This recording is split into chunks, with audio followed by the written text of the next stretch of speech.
Hello guys, welcome to my channel. Vairagya की दिल्ली वापसी, अतीत का कुछ झलकी। अब आगे केरल रामेश्वर हाउस।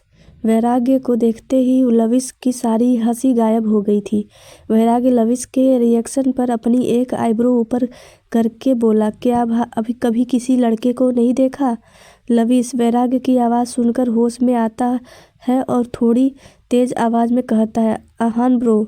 आहान, जो कि किसी कुर्सी पर बैठा चाय पीने के मज़े ले रहा था, लविश की आवाज़ पर बोला, हाँ यहीं पर बैठा हुआ हूँ, बोल क्या बोलना है? लविश वैराग्य को घूरते हुए कहा।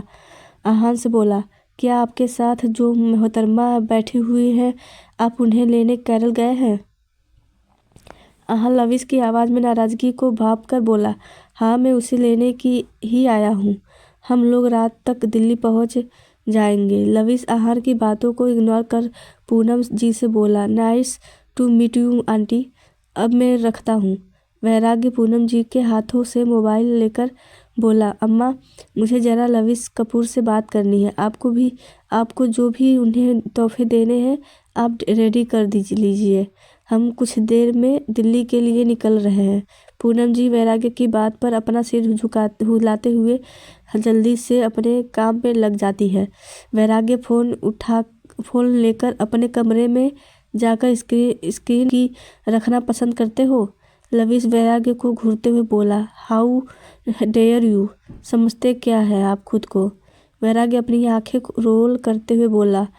लविश अपने दांत पीसकर बोला, मारा हुआ साबित कर चुके हैं खुद को, और वापस आने की ज़रूरत है? वहीं पर पड़े रहिए ना, हम आपके बगैर जीना सीख चुके हैं। वैराग्य अपनी एक आईब्रो ऊपर करके बोला, मतलब तुम्हारी गर्लफ्रेंड ने तुम्हें डंप कर दिया इसलिए तुम हमेशा नाक पर रोते रहते हो? लविश की बिना किसी भाव के बोला, सबकी ज़िंदगी बर्बाद आपने की है। वैराग्य कुछ देर लविश के चेहरे को देखने के बाद बोला, मैंने नहीं कहा था तुम लोगों से कि मैं सिर्फ 1 महीने के लिए वहाँ पर आया था और तुम लोगों ने अपने जीने की तरीका बदला और मेरी गलती नहीं है। लविश वैराग्य की बात पर गुस्से से बोला, मतलब कोई इंसान आपसे मरते दम तक प्यार करता है तो उसमें भी उसकी ही गलती है? क्या आपका हम लोगों के एहसास से ज़रा सा भी फर्क नहीं पड़ता? वैराग्य लविश की आंखों में उतरे आए आंसू को देखते हुए बोला, तुम अभी भी वही बच्चे हो जो बड़ा होने का नाटक करता रहता है, इसलिए लड़कियों के दिल से खेलो, अपनी खुद की भावनाओं से नहीं। लविश अपनी आंखों में आए आंसुओं को साफ करते हुए बोला, अब मैं बड़ा हो गया हूँ, आपसे ज़्यादा पावरफुल हूँ।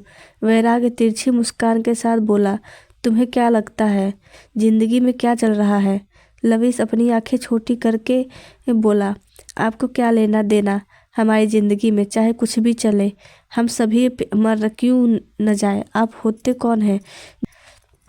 वैराग्य अपनी आंखें छोटी करके बोला, ज़रूर से ज़्यादा जुबान चलती है तो मैं तुम्हें बंद करने में ज़रा सही नहीं सोचता, चाहे वो रिश्ते में मेरा भाई ही क्यों ना लगे। लविश नाराज़गी से बोला, मैं आपका भाई नहीं हूँ, आपके बुआ जी का बेटा आहिल है। मैं कौन हूँ? सिर्फ आहिल के चाचू बेटा का बेटा, तो आप किस हक से मुझे सुना रहे हो? वैराग्य लविश की बात सुनकर मुस्कुरा देता है, जिससे देखकर लविश की आंखों से आंसू आ जाते हैं। लविश वैराग्य की मुस्कान को देख रोते हुए बोला, मुझे रोता हुआ देखकर आप मुस्कुरा रहे हो, बहुत भद्दी आपकी मुस्कान है। वैराग्य लविश की बात पर हंसने लगा और हंसते हुए कहता है, हाँ हाँ वैराग्य, पैलेस में मुलाकात होगी तुमसे। इतना कहकर वैराग्य कॉल कट कर देता है और अपने कमरे से बाहर आहार को उसका फ़ोन दे देता है। कुछ देर बाद पूनम जी एक बड़ा सा सूटकेस लेकर वैराग्य के सामने रखते हुए बोली, लल्ला इसमें मैंने लविश कपूर के पसंद की सारी चीज़ें रखी हैं, जो भी उसे खाने में पसंद हो वो भी बना कर रखा है। सूटकेस को देखते हुए आहान वैराग्य से बोला, यार इतना प्यार तो पल्लवी आंटी भी नहीं करती होंगी आपने अपने बेटे से। वैराग्य आहान को इग्नोर कर पूनम जी से बोला, अम्मा अपने बेटे के लिए भी कुछ कुछ पूनम जी आकर वैराग्य का नजर उतारते हुए बोली, मेरे बेटे को किसी की नज़र न लगे, वो हमेशा खुश रहे, उसकी ज़िंदगी में सिर्फ खुशियाँ हो। वैराग्य पूनम जी की बात पर बस मुस्कुराते हुए बोला, और ये सारे आशीर्वाद हमेशा मेरे साथ रहे। पूनम जी की आंखों में हल्की नमी तैर जाती है, जिससे वो साफ करते हुए कहती है, जल्दी जाओ यहाँ से, वरना मैं तुम्हें नहीं जाने दूंगी लल्ला। और जब तुम वापस आओगे ना, तब तक तुम्हारे लिए एक सुंदर सी लड़की देख कर रखूंगी। वैराग्य पूनम जी की बात पर बोला, और मैं भी आपके लिए कोई अच्छी सी बहू ढूंढने की कोशिश करूंगा। पूनम जी अपना सिर हिलाते हुए बोली, और मैं उसके साथ लविश कपूर के गाने पर नाचूंगी। वैराग्य पूनम जी की बात सुनकर अपना सिर हिला देता है और रामेश्वर जी के तरफ देख एक ब्रीफकेस को बढ़ाकर कहता है, इसमें कुछ सामान है, मेरे जाने के बाद खोलिएगा। रामेश्वर जी हैरा वीरू आहान रामेश्वर जी की बात पर बोला, आपके लिए तोहफे हैं, हमें इजाज़त दीजिए। आपका बहुत बहुत शुक्रिया हमारे वैराग्य को सही सलामत रखने के लिए। रामेश्वर जी आहान की बात का कोई जवाब नहीं देते और वैराग्य को कसकर गले लगा लेते हैं। वैराग्य रामेश्वर जी की पीठ को सब थपथपा कर बोला, बाबा कभी मत सोचिएगा कि आपका बेटा नहीं है। वैराग्य उससे गाड़ी की तरफ हल्का सा धक्का देकर कहते हैं, जल्दी जाओ। वैराग्य एक नज़र पूरे घर को देखने के बाद जाकर गाड़ी में बैठ जाता है और आहान भी गाड़ी में बैठ जाता है और उनकी सारी गाड़ी सीधी हेलीपैड जहाँ पर बना हुआ था उस तरफ निकल जाती है। वैराग्य के जाने के बाद रामेश्वर जी उसे ब्रीफकेस को खोलते हैं तो उसमें भरकर सिर्फ पैसे थे। एक चिट्ठी के साथ अंगूठी थी। रामेश्वर जी उसे चिट्ठी को उठाकर ब्रीफकेस को बंद करते हैं और उसे चिट्ठी को खोलकर पढ़ना शुरू करते हैं, जिसमें वैराग्य ने लिखा है, बाबा ये सोचकर उदास मत होइएगा कि मैंने आपके प्यार को पैसे से तौल दिया है। ये पैसे खेती के लिए है और किसी भी चीज़ की ज़रूरत हो उसके लिए, और किसी भी तरीके से दिक्कत हो बेझिझक मुझे कॉल कीजिएगा, हमेशा आपके साथ है, इस बात को कभी मत भूलिएगा।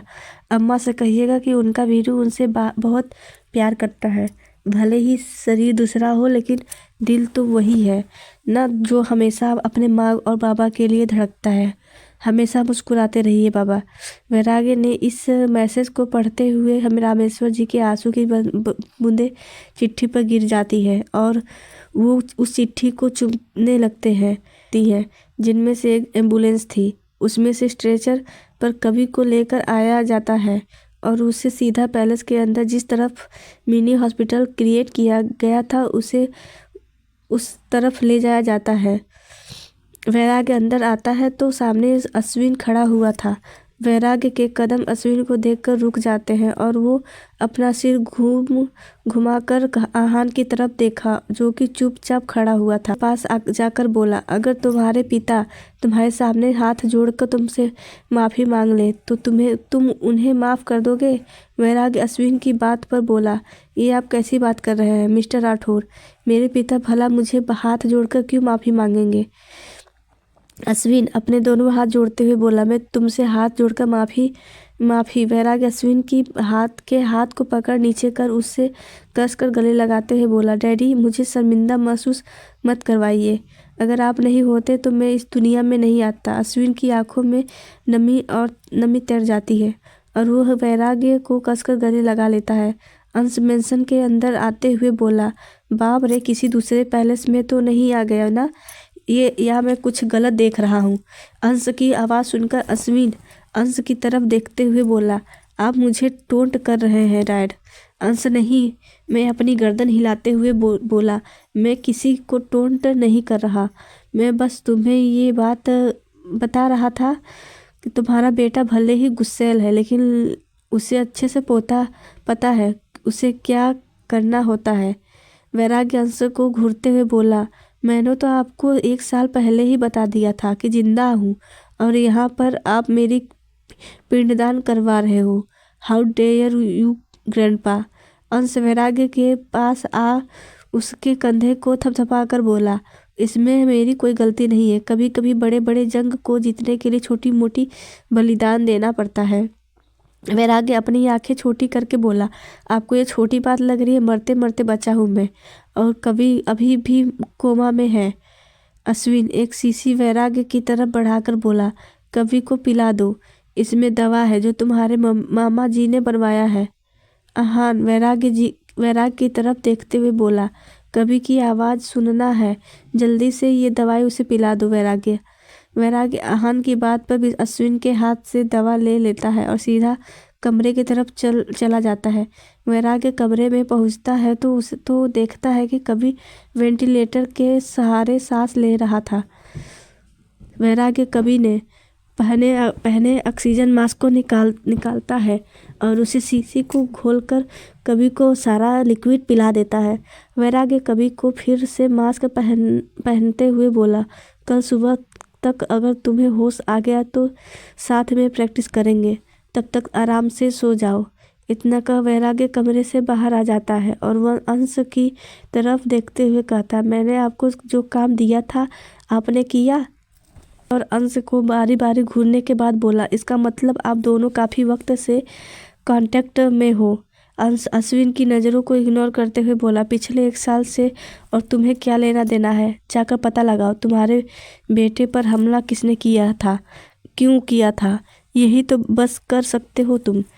अश्विन अंश की बात पर अपनी आंखें छोटी करके बोला, यहाँ पर कोई रोमांटिक सीन नहीं चल रहा है, मैं यहाँ पर बहुत सीरियस टॉपिक पर बात कर रहा हूँ। वैदेही मुझे झगड़ा करके चली गई है, अब इस उम्र में मैं दूसरी शादी करूँगा तो क्या अच्छा लगेगा? वैराग्य अश्विन की बात पर अपनी आंखें छोटी करके बोला, आप मेरी मम्मी को छोड़कर किसी और से शादी करोगी? क्या आपको अपनी ज़िंदगी प्यारी ही नहीं है? अश्विन खुन्नस से अंश को वैराग्य की तरफ इशारा करते हुए बोला, इस लड़के को देखो, हमेशा इसकी धमकी हमें देना होता है। जब छोटा था तब भी धमकी देता था और अब बड़ा हो गया तो सीधा सीधा धमकी दे रहा है। आहान अश्विन की बात पर बोला, आप मार खाने वाला बात ही कर रहे हो बड़े पापा। अश्विन आहान को घूरते हुए बोला, मैंने तुम्हें पाल पोस कर बड़ा किया है कि तुम मुझे ही धमकी दे रहे हो? आहान अश्विन की बात पर मुंह बनाते हुए बोला, इसमें शर्म वाली कौन सी बात है? तभी एंटर से आवाज़ आती है, हो क्या रहा है यहाँ पर? सभी लोग पलटकर उस तरफ देखते हैं जहाँ पर देवांश निर्वाह खड़े हुए थे। वेदांश की नज़र जब वैराग्य पर जाता है उसकी आंखें हैरानी से बड़ी हो जाती है और वैसा ही रिएक्शन निर्वाह का भी था। वैराग्य उन दोनों को रिएक्शन पर उन्हें इग्नोर करके आहान से बोला, काफ़ी लंबे सफ़र से आया हूँ, मैं थक गया हूँ। वेदांश खुद को इग्नोर होता देखकर चिल्लाकर बोला, रुकिए। वैराग्य पलटकर वेदांश की तरफ देखते हुए बोला, कुछ कहना है तुम्हें? वेदांश अपनी आंखें छोटी करके बोला, हाउ डेयर यू? वैराग्य अपनी एक आईब्रो ऊपर करके बोला, एक्सक्यूज मी। वेदांश वैराग्य के पास आकर उसे ऊपर से लेकर नीचे तक देखते हुए बोला, आप बिल्कुल ठीक हो, आप नाटक कर रहे थे ना? वैराग्य वेदांश की बात पर बोला, नाटक? कैसा नाटक? निर्वाह वैराग्य के सामने आकर गुस्से से बोला, मरने का नाटक कर रहे थे ना? वैराग्य बिना किसी भाव के बोला, मैं नाटक नहीं कर रहा था और मैं किसी को कोई जवाब देना जरूरी नहीं समझता। वेदांश वैराग्य के सीने पर मरते हुए बोला, क्यों जरूरी समझोगे आप? आपके पास दिल ही कहाँ है जिसमें फीलिंग महसूस करेंगे? आप ये सोच सको कि किसी की ज़िंदगी में आपकी क्या अहमियत है? वैराग्य वेदांश के हाथ को पकड़ के बोला, मैंने कब कहा तुम लोग मेरे लिए मायने नहीं रखते? निर्वाह आकर वैराग्य को कसकर गले लगाकर बोला, आप ऐसा क्यों कर रहे हो? हम सभी अधूरे हैं आपके बगैर। वैराग्य निर्वाह से दूर होकर बोला, खुद को इस कदर सफल करो कि किसी ने बगैर पूरा या अधूरा होने की गुंजाइश न रहे। सोचो खुद के बारे में। वेदांश वैराग्य की बात सुनकर बोला, लेकिन ये आपको हो क्या गया है? इतने वक्त तक हम लोगों से दूर क्यों थे आप?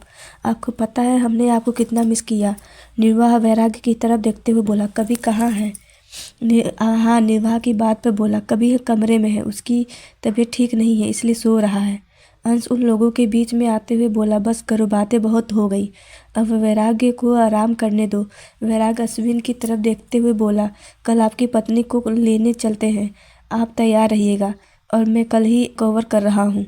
अश्विन वैराग्य की बात पर अपना सिर हिलाता है। वैराग्य भी है अंश वैराग्य के जाने के बाद निर्वाह और बाकी लोगों की तरफ देखते हुए बोला, वैराग्य को अकेला छोड़ दो, उसे कुछ वक्त शांत रहने दो और चलो चुपचाप घर। जो भी सवाल है धीरे धीरे उसके जवाब मिल जाएंगे।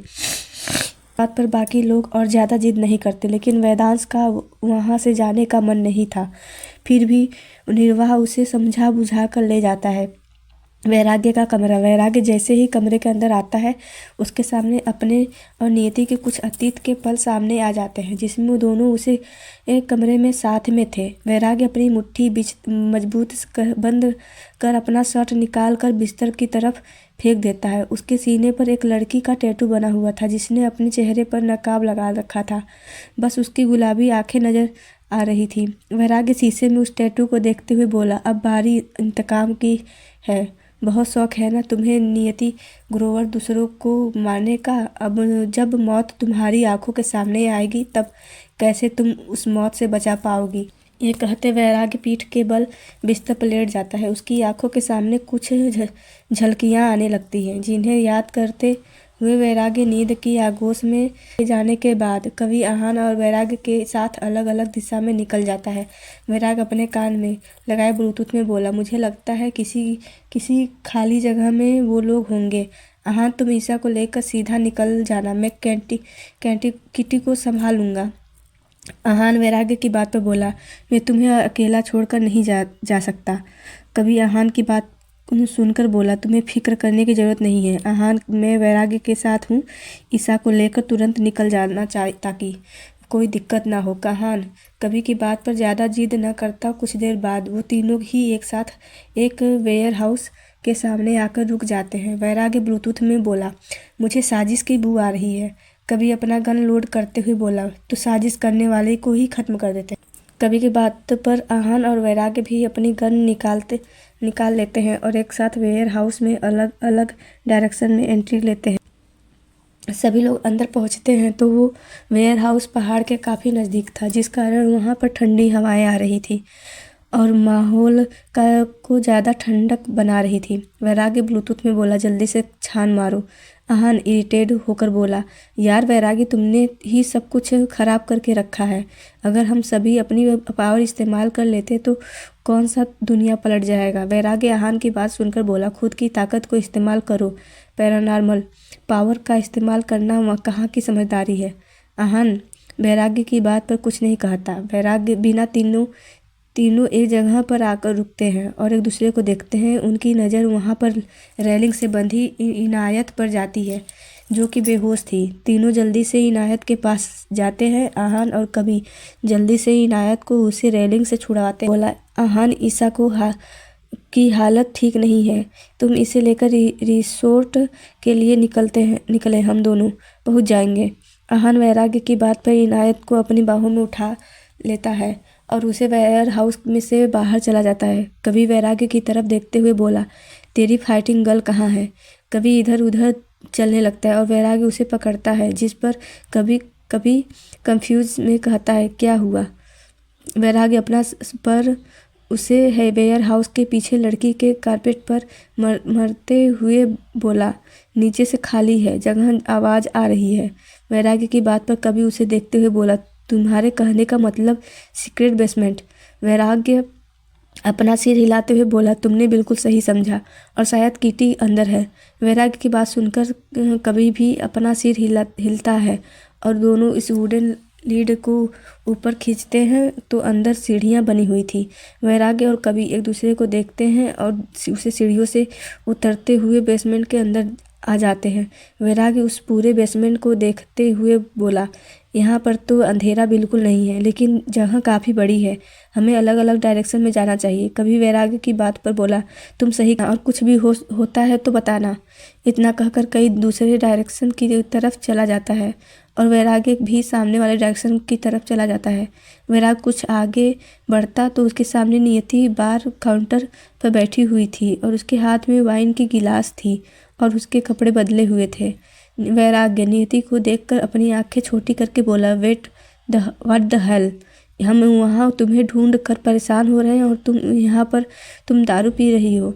नियति बार काउंटर से उतरकर वैराग्य के पास जा उसके चेहरे पर अपनी उंगली चलाते हुए बोली, अजी जनाब, इतना गुस्सा क्यों? जरा हमारे लबों को छुए हुए इस जाम को की पेशकश को अपना कर तो देखिए।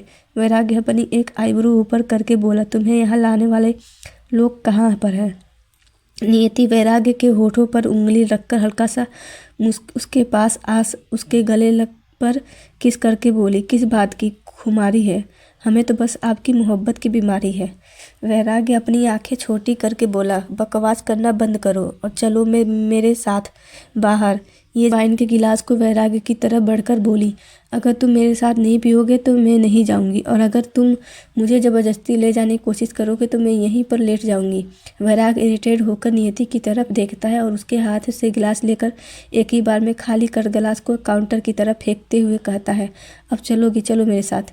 इतना कहकर वैराग्य नियति के हाथ को पकड़कर उसे ले जाने लगता है कि उसे गन लोड होने की आवाज़ सुनाई देती है।